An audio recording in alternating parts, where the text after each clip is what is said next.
Mi nombre es Jaime Chincha y en el Perú de hoy nada está dicho. Nuestro invitado esta noche, Gustavo Gorriti, director de IDL Reporteros. Gustavo, bienvenido. Muchas gracias por estar aquí. Gracias, Jaime. El escenario está caldeado. Los millonarios y milenarios aportes de Dionisio Romero al partido de la señora Fujimori, al partido del señor Kuczynski, los milenarios aportes de Víctor Rodríguez, ahora también de Capeco, se ha conocido hoy. La admisión de la señora Fujimori de haber recibido todo ese dinero en su cuenta de Facebook, las justificaciones de sus defensores e incluso sostener que no hay nada ilegal en toda esta montaña de dinero. ¿Qué nuevo capítulo se ha abierto con estas confesiones?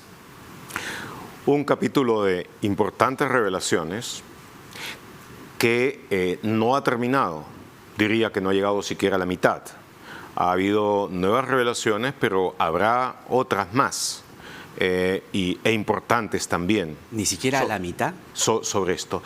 Yo pienso que no. Yo pienso de que en cuanto al número de empresarios y a la diversidad de gente que ha hecho diversos aportes en diversas circunstancias, va a salir varias cosas nuevas todavía. Pero lo importante dentro de lo que ha salido es analizar algunas cosas. Esto ha desbaratado todo un conjunto de coartadas previas. Por ejemplo, hace algunos meses realmente, Keiko Fujimori, creo que hace más de unos meses, quizá un año, Keiko Fujimori afirmó enfáticamente de que todos los aportes a su campaña habían sido bancarizados. Hace un año, 25 de octubre del 2018. Y bueno, no fueron bancarizados, sino provinieron de un banco. Y provinieron, pero en efectivo. Y provinieron del primer jefe del banco, que lo primero que hizo el número uno del primer Banco del Perú es desbancarizar el dinero, ponerlo en un maletín y si hubiera sabido más de repente lo ponía en una lonchera. O en este caso hubieran tenido que ser varias loncheras. Varias loncheras, como las que llevó Marc Vito el otro día a la Fiscalía. Varias loncheras. Y bueno, llevarlo. Encima de eso, el propio Dionisio Romero Pauletti ha declarado, bueno, en principio de que él no sabe cómo se desbancarizó ese dinero, es decir, a dónde se asignó ese gasto. En principio, si es algo que salió del Banco Popular, es dinero de los accionistas. Del Banco de Crédito, perdón, es dinero de los accionistas. Es una cosa sobre lo que él tiene que explicar, el destino que se le dio y cómo contablemente figura esa salida. Si son gastos varios, entonces es ya la acción de convertir dinero formal en dinero negro. Claro. De tal manera para que desaparezca. Y sin autorización aparente del directorio. Y hasta donde entiendo, sin autorización. Es todo el conjunto de cosas que él tendrá que explicar y tendrá que explicar detalladamente y donde la coartada del terror ante el presunto chavismo realmente no significa mucho ni vale mucho, teniendo en cuenta la trayectoria del grupo que se ha llevado bien con básicamente todos los gobiernos del pasado, incluido el de Velasco. Claro, eso es cierto, eso es muy cierto. Y los 12 apóstoles, en fin, hay historia. Los 12 apóstoles, con Vladimiro, sí. con Vladimiro, luego también con el Poder Judicial, haciendo que nombren la sala VIP, cuando fueron a hablarle a Dionisio Papaz, cuando él tuvo que explicar lo de los Vladivideos y cómo se prestó a atacar a Andrade para poder lograr ciertas facilidades en sus problemas. Con la aeronave en la que llevó a Montesinos, en fin, hay muchas cosas que explicar en el pasado, de tal manera que no estamos aquí ante un prócer de la democracia, ahora, ni mucho menos. Decías bien, sí. Pero el caso de la señora Fujimori es digno de profundizar, y yo te decía la fecha, la tenía anotada, 25 de octubre del 2018, en la segunda audiencia que veía su prisión preventiva, ella dijo que todas sus transacciones, todas fueron bancarizadas y que ella nunca vio nada relacionado al dinero, que ella nunca tuvo contacto con papel de dinero alguno. Pero sus mecenas la han desmentido. Si bien la señora Fujimori no tiene aún hoy una condena judicial, ¿cuál es la condena moral que se ha ganado ella hoy? Bueno, por lo pronto las coartadas han quedado desbaratadas, pero no es solamente eso lo que queda desbaratado, porque lo que ya se ha podido investigar hasta este momento es que hubo toda una operación compleja por el número de personas involucradas para fragmentar ese dinero en múltiples cuentas y tener aportantes falsos para darle esa formalidad, lo que se ha llamado ahora el pitufeo. Pitufiar eso, utilizar toda una serie de cuentas falsas, toda una serie de aportantes falsos, mentir una y otra vez al respecto y hacerlo con todo el dinero que entró de parte de diversos plutócratas. Y bueno, ahora ya conocemos algunas de las fuentes del dinero. Ya sabemos lo que Barata sostiene en forma bastante convincente haber dado, y que además Yoshiyama Sasaki ha confirmado en su confesión. Así es. Sabemos ahora lo que dio la CONFIEP en su totalmente farisea defensa de la empresa privada, que en ese contexto solamente podía significar una cosa, para ellos por supuesto, los 200.000, ya sabemos lo de Dionisio Romero, Capeco, ya sabemos 240.000. Rodríguez, ya sabemos lo de Capeco, y vamos a saber más. Vamos a saber más, eso es lo que tú estás convencido de afirmar esta noche. Estoy convencido de que no cometo error alguno al afirmarlo. Sí. Ahora, el no transparentar desde el principio las cuentas del partido a raíz o a la luz de todas estas revelaciones aumenta sideralmente las sospechas y los indicios en el proceso que enfrenta la señora Fujimori. Pero sus defensores dicen lo contrario de los argumentos que expones tú esta noche. Ellos dicen que con el dinero de Romero y de Rodríguez se demuestra que no hay lavado. Y me explico. Porque sostienen que el origen de la plata es legal, sin considerar aquí el dinero de Odebrecht, que también está. Es decir, nos estamos olvidando que hay una sindicación de $1 millón de Odebrecht. Es decir, se habla de Credit Corp. No, me refiero en el discurso de estos últimos días. ¿No? Nos estamos perdiendo solamente en eso, pero sus defensores aprovechan esa pérdida o ese momentáneo discutir de estos millones que han aparecido recién para decir que todo es dinero legal, ahí está todo, esa era la plata, así que no nos frieguen. Antes, recuerda, antes de que apareciera esto, hablaban de la plata del muerto. Rasmussen. Rasmussen. Era una persona que no podía hablar ni siquiera por medio de la Ouija. Era un testimonio que estaba afuera, porque eran llamadas misteriosas que le hacía a Yoshiyama cada vez que supuestamente llegaba. Jaime, ¿cuándo necesitas? Y le daba supuestamente de su propia fortuna al contado rabioso, y eso por supuesto nunca lo veía. Una vez, ahora ya a Rasmussen se lo deja descansar en paz, y en este momento la coartada viene a ser Dionisio Romero. Sí. Pero, a ver, primero, lo que esto solamente refleja es un patrón. Lo que ellos pretenden decir de que lo de Dionisio Romero es todo lo que obtuvieron, obviamente hasta ahora las mismas cantidades ya conocidas los desmienten. Uno, dos, el propio dinero que Dionisio Romero les dio es un dinero que ha sido sacado de contabilidad. Es exactamente lo que hacía Odebrecht para convertir dinero legal en dinero negro. Lo sacaba de contabilidad.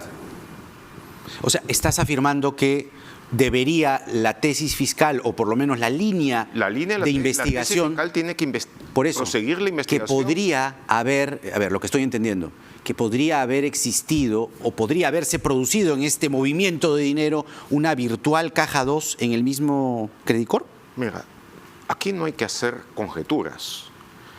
Romero Pauletti ha confesado que sacó ese dinero y lo entregó en efectivo sin declararlo y manteniéndolo totalmente confidencial. Se lo desbancarizó.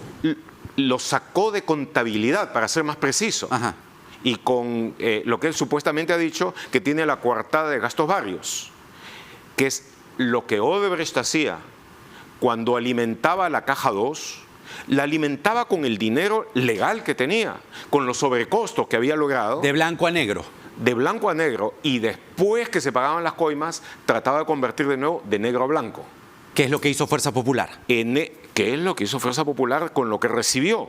porque de Odebrecht recibió la caja 2, sobre eso no hay ninguna duda. Dinero ilegal. Dinero ilegal. En este caso en concreto ha sido también dinero desbancarizado, que pasó de estar dentro de la contabilidad de Credit Corp o del Banco de Crédito a estar en un maletín entregado sin ningún tipo de transacción, sin ningún tipo de comprobante, de tal manera de que salió de la superficie y entró en las profundidades. O sea, la ruta del dinero de Credit Corp hasta desde que está en la contabilidad, pasa, el señor Romero hace el movimiento, luego del señor Romero va hasta la señora Fujimori y sus seguidores. ¿Es la misma ruta que hizo Odebrecht para sus coimas, para sus pagos? En el caso de Odebrecht es una cosa un poco más larga. Pero digamos, esto en chiquito. Y más compleja, ¿no es cierto? Porque está primero todo el grupo que estaba comandado por Marcos Grillo, que era el que alimentaba la caja 2. Era mucho más sofisticado. Estaba la caja 2, que después mandaba a los offshores, en fin. En este caso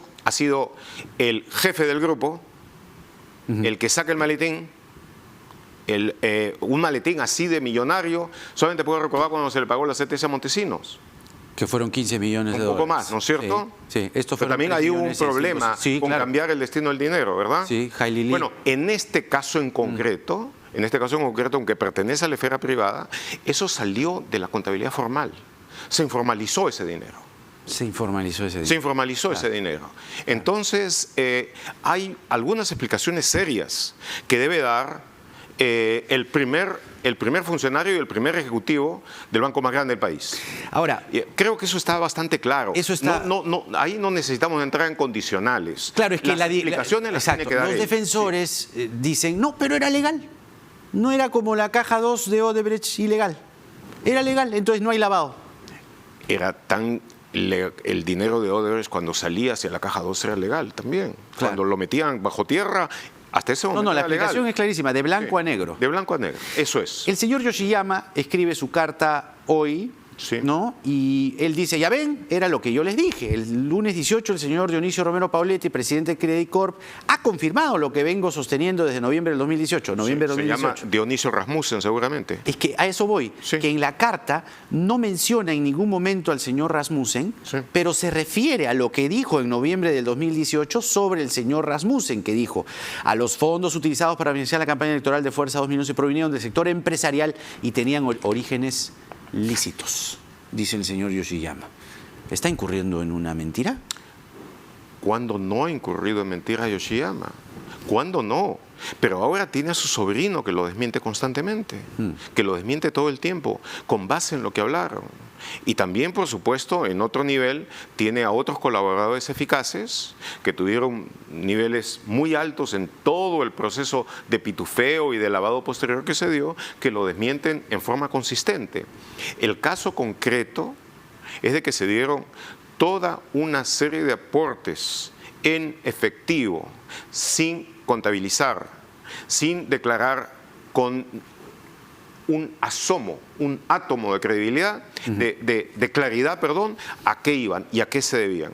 Entonces, todo ese dinero ha sido un dinero que ha sido, digamos, de una suerte de precursora de la caja 2. ¿Por qué los empresarios han decidido para ti confesar hoy? ¿Zafarse de un proceso severo?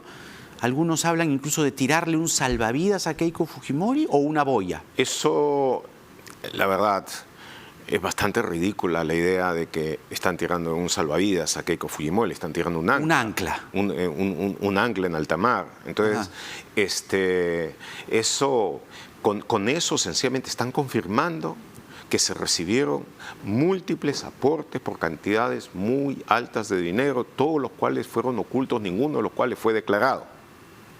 ¿Pero por qué hablan hoy los empresarios?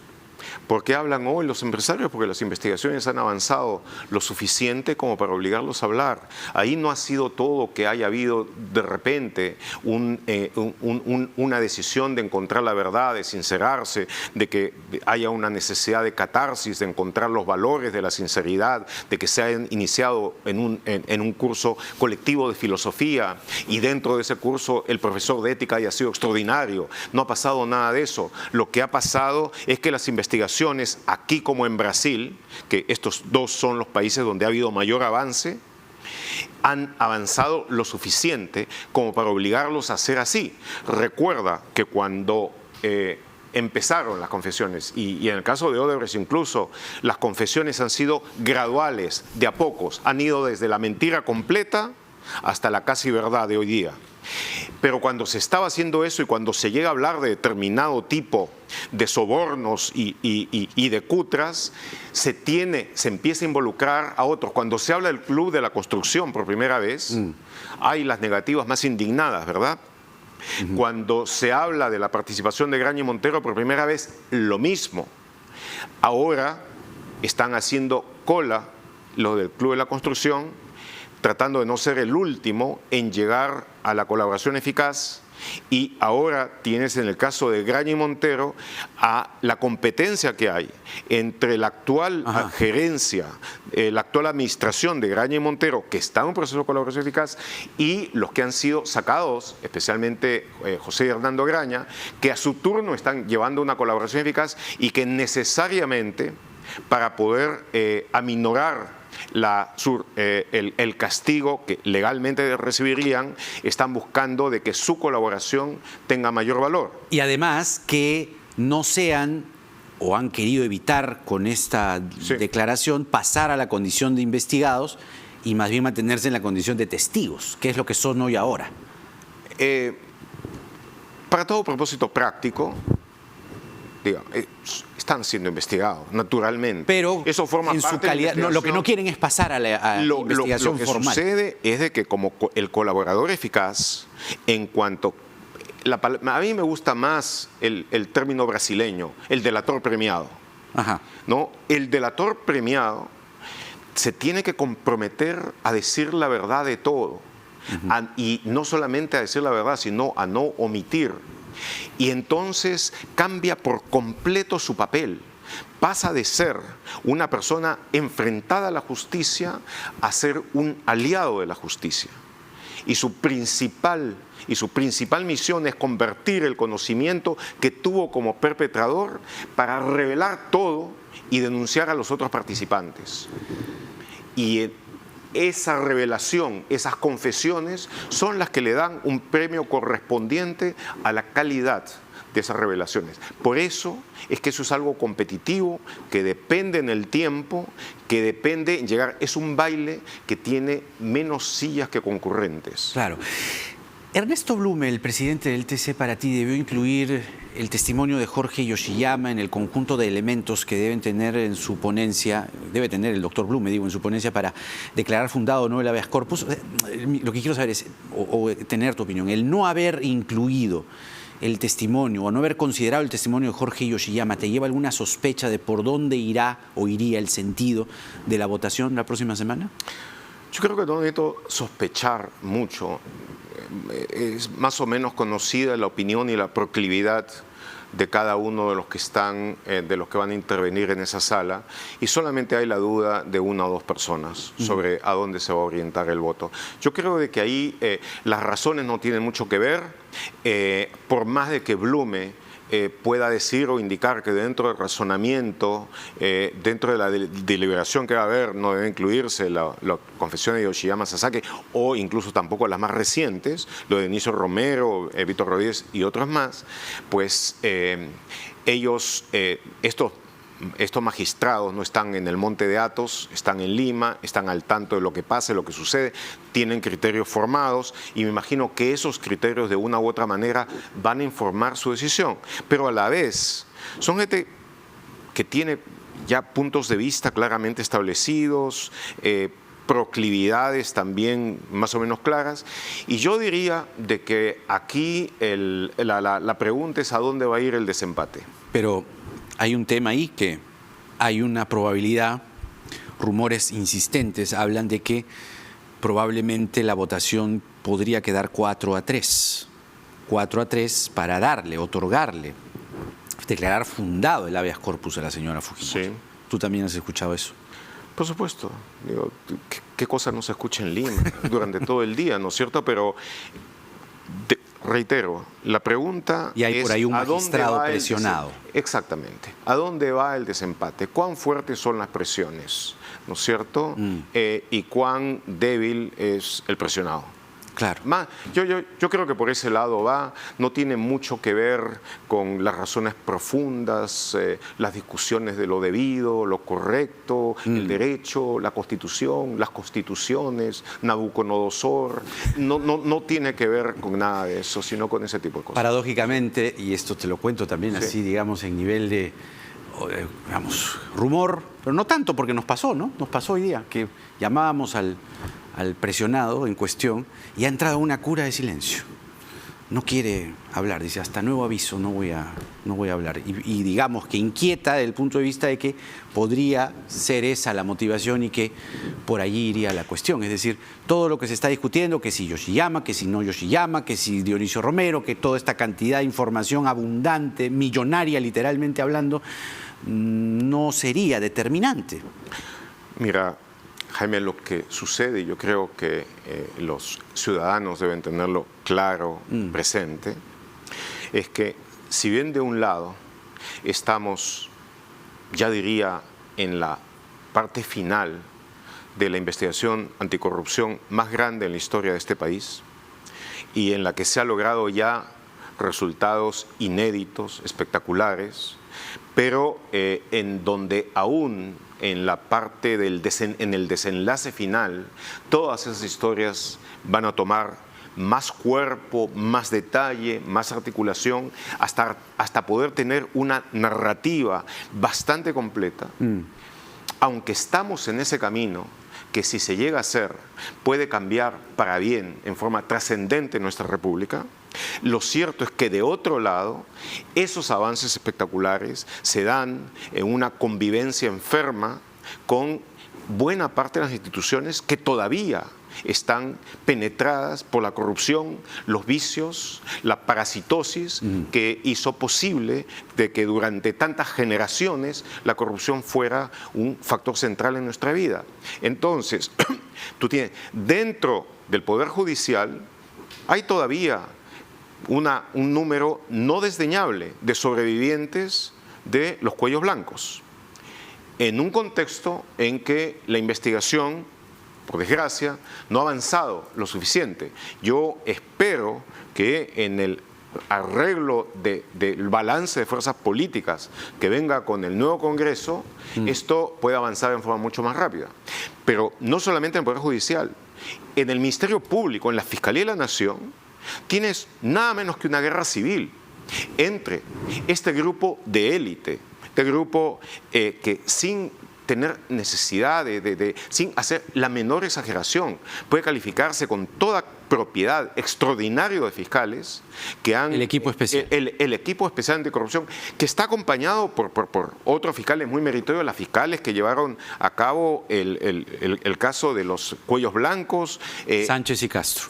Fiscales como Carrasco en el norte, que están haciendo investigaciones notables, en fin. Sí. Pero el centro de la acción está ahí, en lo que el equipo especial ha venido haciendo. Y ese equipo especial enfrenta, y no son magistrados, no son fiscales, hay que decirlo también, eso hay que entenderlo, que no están en los niveles más altos de jerarquía de la institución. El coordinador, Rafael Velabarba, es un fiscal superior. Superior, así es. Encima están los fiscales supremos. De los 5 fiscales supremos, 3 están investigados por el caso de los cuellos blancos. Y siguen ahí. Uno de ellos, por supuesto, es el que está en este momento en la mayor fragilidad, que es Chávarri. Los otros 2, Rodríguez Montesa y Aladino Gálvez, siguen. Son enemigos declarados del equipo especial. Déjame preguntarte, hacen lo posible. Allí quería entrar porque están apareciendo muchas más denuncias, ¿no? Entonces ya inquieta, porque los fiscales del equipo especial, que tú dices bien en reconocer el trabajo que se está viendo en todo este tiempo, están sufriendo una embestida más desde el propio Ministerio Público, que no se puede soslayar. El enemigo está adentro, así por supuesto. Hoy se ha conocido de una nueva queja contra José Domingo Pérez por supuestas filtraciones, pero viene aunada a otras más, una de declaraciones de agosto. Hay personajes y personajes, y quizás sea bueno identificarlos y sobre todo establecer los hilos conductores, porque se habla de gente vinculada a Pedro Gonzalo Chávarri, que está en la Junta de Fiscales Supremos. Mi pregunta es, ¿quiénes son estas personas? Y segundo, si el objetivo es suspenderlos. Son gente que está en el órgano de control interno fundamentalmente. Por supuesto que hay otros que están en otras posiciones que hacen y harán absolutamente lo posible por sabotear esas investigaciones, y no son pocos, desgraciadamente. Pero los que están en control interno, y cuando esta investigación ha empezado, el control interno estaba a cargo de Rodríguez Montesa, nada menos, ¿no? Uno de los investigados por cuellos blancos. Uno de los principales, y uno de los que intentó secuestrar toda la evidencia que nosotros todos teníamos. Los audios. Pero esa gente, bueno, entre ellos el fiscal Germaná, por ejemplo, y alguna otra gente que trabaja con él, se dedican a tratar de encontrar toda posibilidad formal, lo que en una cultura tintería como la nuestra les da posibilidades todos los días, para intentar llegar a una situación, sí, de suspensión. Ya intentaron multar, bueno, le impusieron la multa que entiendo ha sido el 10% del sueldo a José Domingo Pérez, para inmediatamente seguir con otras cosas. Le piden una explicación de todo lo que se ha hecho, y el objetivo último es sacarlo de la investigación. Recuerda que estamos acá por ciclos, estamos por cumplir un año del intento que hizo Chávarri de sacarlos en Año Nuevo. Año Nuevo, sí. Todos nos acordamos. Bueno, pero se dedican a eso. Se dedican a eso con nuestro dinero, con el dinero de nuestros impuestos, a quienes están luchando contra la corrupción. El objetivo es sacarlo, pero mientras tanto, empapelarlos. Y jorobarlo. Quitarles tiempo. Es decir, por ejemplo, si le dicen, tiene usted 5 días para responder a esto, a esto, a esto. Respuestas que normalmente, incluyendo, como les gusta a ellos, toda la cuestión doctrinaria, ¿no es cierto? Todos los jurisconsultos que han escrito, bueno, son cosas de 50, 100 páginas, y después le piden un reporte absolutamente de todo lo que han hecho.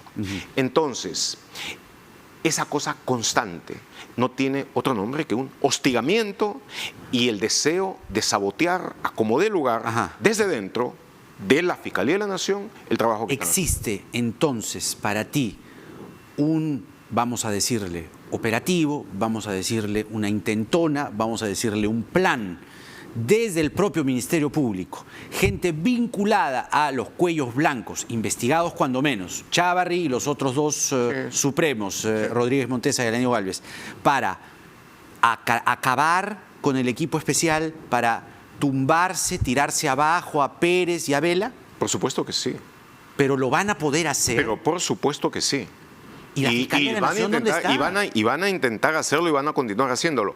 Y este grupo no actúa solo, actúa obviamente con otra gente que ha estado, con quienes persisten de los cuellos blancos, y también con estos grupos de ultraderecha, que son básicamente los que están articulando la reacción contra toda la lucha anticorrupción y contra todo el avance democrático que se ha logrado. Y aunque van perdiendo hasta este momento casi todas las batallas, eso no significa que no intenten seguir y que no intenten contraatacar. ¿Postulando al Congreso? Se están postulando además con nuevos partidos, ¿no es cierto? Y con nuevos partidos que tienen un bolsillo profundo. Un mecenas. Un bolsillo profundo, ¿no es cierto? Sí. Algo más que mecenas, diría yo. Pero entonces, toda esa reacción que está saliendo y que por supuesto paga desinformadores, paga troles, paga a todo tipo de periodistas mercenarios, todo ese grupo pues sí está buscando actúa porque saben bien, así como sabemos todos los que estamos siguiendo esto de cerca, de que se está llegando ya a la fase decisiva, la fase más bien final del caso Lavallato, que esto va a permitir además abrir el abanico a varios otros casos de corrupción. Barata habla en diciembre. Barata habla en diciembre, y ahora hay una fortuna de que ya no es el único testigo realmente importante en esto, de tal manera de que no tiene el monopolio de lo que va a hablar, y de que lo que él dice, ¿no? Y de lo que él dice puede ser corroborado bien por los fiscales que van a recibir esto, y que ahora él se juega todo en decir la verdad. Barata es una persona que ha ido graduando, como sucede, debo decir, con casi todos los delatores importantes, ha ido avanzando más y más y más y más en lo que ha dicho en cada confesión. Y siempre ha habido la excusa, que no se ha terminado el acuerdo, que no está del todo firmado, etc. Ahora, pero ya está todo. Ya no hay excusas, no hay ninguna excusa. O sea, Barata tiene que hablar todo lo que y si sabe. no habla... Si no, a cuentagotas, no. No, y si no habla, creo de que el Perú debe denunciarlo ante Brasil para que vaya a la cárcel en Brasil. Así de drástico. Así de drástico, así de drástico. Porque Perú ya cumplió con su parte. Perú ha cumplido con su parte, esto ha sido dentro de un acuerdo que además ha sido dentro del cual ha tenido una participación la Procuraduría Federal brasileña, y entonces estas cosas están unidas. Las diligencias se hacen en presencia de un connotado fiscal, procurador general brasileño, Orlando Martelo, de tal manera de que Barata habla todo, habla a fondo y dice todo, o los fiscales peruanos deben seriamente considerar acusar de que él no ha cumplido y exigir de que sea procesado en consecuencia por haber faltado a los términos de la delación premiada, que implica decir todo y no omitir nada de importancia. Bueno, para esa declaración lo más probable es que te llamemos nuevamente, Gustavo, porque siempre es un gusto conversar contigo. Hasta la próxima. El gusto es mío, Jaime. Gustavo Gorriti, director de Diario Reporteros, con nosotros.